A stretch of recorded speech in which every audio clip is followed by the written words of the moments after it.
Looks like we're live. Hello everybody. My name is Justin Hsieh. I am the CEO and co-founder of Tokn Music. And in today's podcast, we're going to be discussing what it takes to be an independent artist in today's version of the music industry. And yeah, I think I'll just start off with the answer. There is no one right answer. I would say that there are things that we can look at that have been a constant throughout time, and things that apply to right now in today's age of the music industry. But in the end, there isn't a right answer. And we're going to be going over that later into specifics. But right now, I just kind of want to go down this little rabbit hole for a second. The industry that we are in is constantly evolving. TikTok's relevancy wasn't like it was non-existent in the music industry until around 2020. And now 2 years later, it is the biggest marketing resource for artists, I would say, at least. Even Spotify like was not around until 2011. That's been a little over a decade. And before that, people what use iTunes. I don't remember the last time I downloaded a song on iTunes. It has been years. But the music industry evolves and trends grow out, and the things that we do and the way that we interact with the music industry has to adapt alongside it. One thing that I would say in terms of things not to do is to stick with something, right? I think as an independent artist, it's a lot harder for us. The industry has evolved and grown with record labels, which essentially dictates how the industry is moving. Now it is more community based. It is more community centered, and we have a lot more a lot more resources to take our career to the next level. And now it's about utilizing it. Like we have the opportunity to be at the very least on the same playing field as these big artists, right? And you can look at streaming as an example for this, or even Tokn Music, what we're building right now, allowing artists, independent artists, the capability to not only connect with their fans on a deeper level, but have them invest in their music and invest in their success and have a two-way mutually beneficial relationship, which is a lot of things that, which is something that a lot of major artists that are signed to labels don't even have, right? So we can take our opportunities that have been presented to us through time and utilize them, right? Find the next Spotify, see what works, see what doesn't work, take the handle and drive, right? The problem that we see right now, or that I've been seeing with the artists that I talk to, is that there isn't enough strategy that goes behind the actions of success, right? What I mean by this is artists aren't just artists anymore. They aren't just people that make fun songs and have a good time. They're a brand, and you have to treat them like a brand. And there's a lot of aspects and a lot of nuances that go behind it. And that doesn't mean that everything is the exact same. It means that the artists, like as it means that as an independent artist, you have to tailor your career, tailor your marketing, your finances, every single aspect of what you're doing to what you want your success to be, right? If you just want to be a normal, small indie cult artist and you want to have a small following, tailor it to that. If you want to be a major artist, tailor it to that, right? Tailor your marketing to that, right? If you want to sign to a record label, tailor your career to that, right? And even with that, there is no one answer because every artist, every musician is different, right? But we're going to kind of go through and what we talked about earlier, what has always worked, and what right now in the state of the music industry you can do, right? And like I'll be talking about TikTok and some other aspects of marketing from what we've seen. But in the end, these things might change, right? Because they haven't been proven to be a constant, at least as of now. So starting off, what has always worked? I would say building super fans, right? The people that buy your merch, the people that go the extra mile to make you the successful artist, right? To put the energy and the time and the money into your music and into your success, right? And that was like that's the first key. And there's a lot of components that go within that, right? Social media, probably the major one. We have the ability to connect with everyone on a global scale, right? And that's why there's global artists now. That's why there's BTSs and Drakes and all of these other major, huge artists that people have huge connections to. A lot of it is because of the internet, or at the very least because of social media, right? Because we can connect with them. So utilize it, message your fans, talk to them, create polls, do Discord, create a community, right? You have the ability to do this on a large scale, no cost, right? So utilize everything that you can. The next kind of piece that ties into this is investing in your career, right? Where there's monetary investment, that's completely up to you, whether it be like on the advertisement end. But the main part of the investment is the time, right? The time and the thinking that goes behind it, right? Invest smart. You're putting, like, if you want this to be your career, you have to treat it like a career, like it is a job. And I think a lot of people miss that part. It's not going to be easy. It's not supposed to be easy. You're in a very difficult industry. And if you've seen like a little bit of success, I'm sure that you have put in the hours, because it's hard, right? But when you're looking at how you can invest in your career, I would say the biggest thing is just to take a second and to look outside of the box, to take a second and to look at the strategy, the thinking behind it, right? Invest your mindset into what you're doing, and you will see at least some form of success, right? Like just like what like we were talking about before with TikTok, right? Going the extra mile, looking at what you can do in your strategy, in your marketing strategy, or in your PR or whatever, to make you the best you can be for your fan, right? And there's so many nuances with that, but like even in business marketing, which is what we're kind of focusing on with like Tokn right now, there are a lot of nuances that go behind this. What is the best way that you can connect with your fan, right? And yeah, just utilize it and think about it and see like a strategy, right? Picture a strategy and then write it down. Then actually be just like kind of going within that is experimenting, right? Experiment with everything. Experiment with all forms of medium, with podcasting, with Discord, with social media, with fashion. Go all out, balls to the wall. Like this isn't something that you can really just like copy and paste, because once things have been copy and pasted enough, it gets tiring for the user, for the consumer, right? And we've seen this especially on TikTok, because there's so much, just so much, right? You can look at like Ty Verdes. He started this huge trend of posting about work and connecting your personal life to your music life. It blew up. It got him the deal. It got him everything that he needed. And then people repeated it. Some of it like worked for like a little bit, and now it's just like, oh, yeah, we get it. Yeah, we get it. Like you are working at your 9 to 5 job, and you want to quit. We've seen it a million times.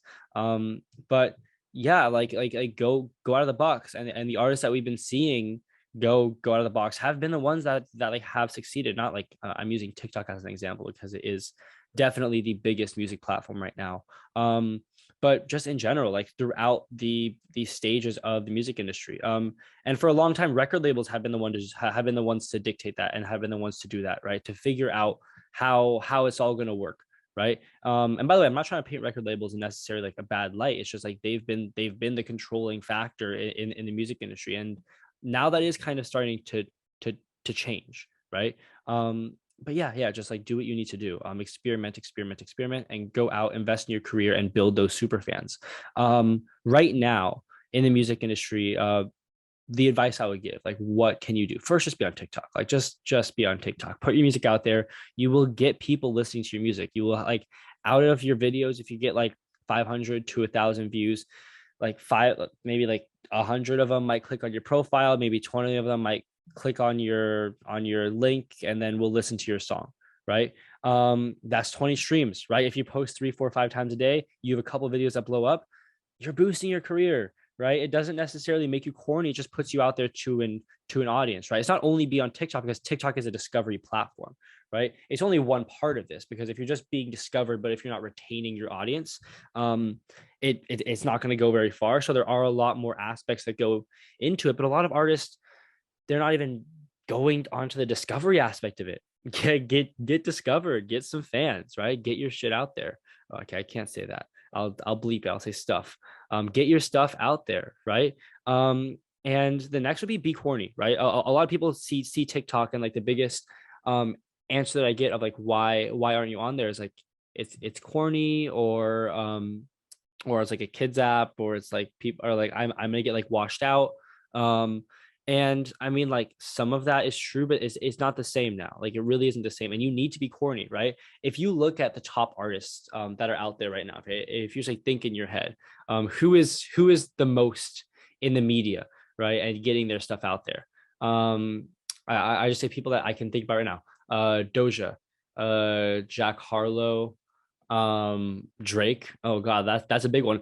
They're corny. They're corny, the stuff that they put out there. If you were to put that on your feed, you'd be like, oh, it's so corny, right? But they're doing it, right? That's kind of what it takes sometimes. You do have to be a little bit corny.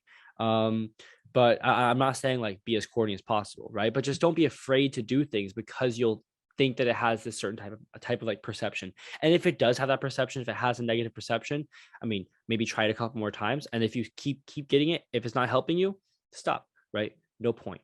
Don't do it, right? And then move on to the next thing. And that's perfectly fine. That is perfectly fine, right? Just try and experiment. That kind of goes with the experimenting aspect with it. Don't be afraid to experiment, because you might think it will have this certain reaction, right? Just do it, see what the reaction is, then you'll know, right?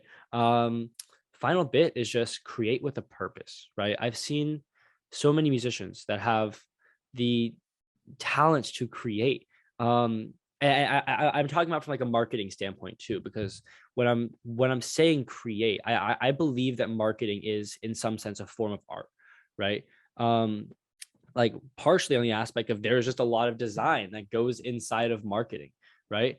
But on the other end of this, you can look at it from like a music video or like creating a strategy, right? You need to utilize your resources to the best of your abilities, right? And utilize what you are doing to the best of your abilities. So if you're looking at it from the sense of, I was talking to an artist a while ago about a music video, right?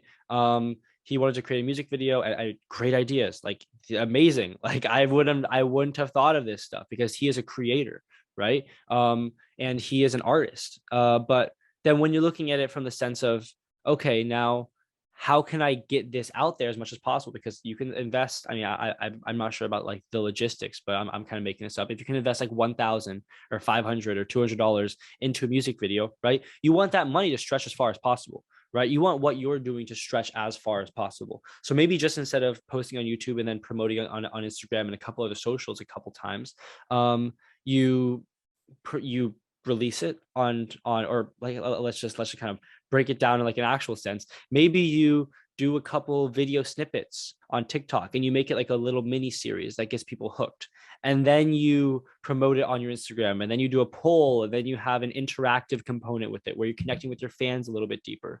And then when you can post on your Instagram and say, hey, if you repost this 5 times, I'll send you an early snippet of the video, right? And then you release it, and then you have, instead of just dropping it and then promoting it, you have a much larger audience that is now engaged with what you're doing, that will now boost your career, right? And these are the type of things that I'm talking about when you say just put the extra step into thinking about it, right? Because almost everything that I've seen, but I'm a CEO, so I work on this project. I've been jumping in between loops and pivoting for the past year or so, right? And building a product and building something that has to succeed, right?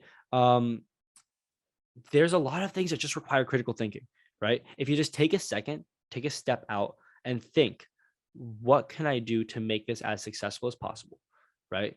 And don't just like think and say, oh, I will do this. I actually sit down and think and then write it down, right? This is what a lot of artists need to do.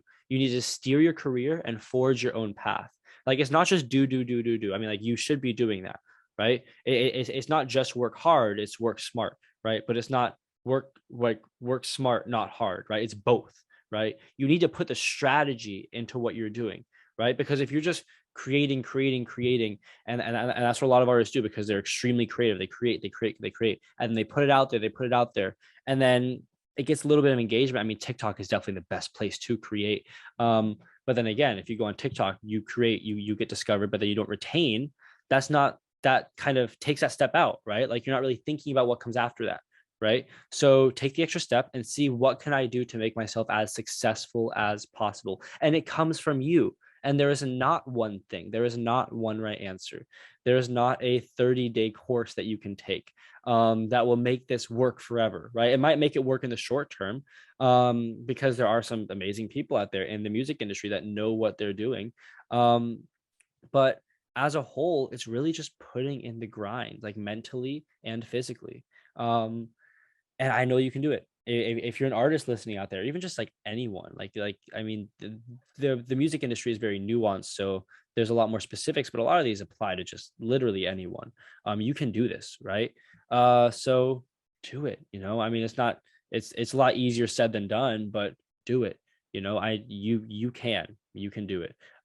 Just put in the hours, all right?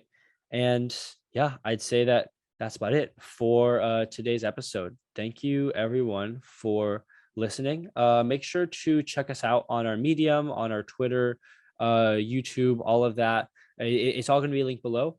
So feel free to follow us on everything. Finally, if you're an aspiring artist, or if you are an artist or a manager, and you feel like you're not making the money that you deserve for your music, contact us. We are an investment platform. We allow you to connect with your fans and to build a community and to start making the money off of your music that you need to live. So yeah, I'd say that's like the final thing. Check us out on our website also if you haven't already. And yeah, just have a great rest of your day.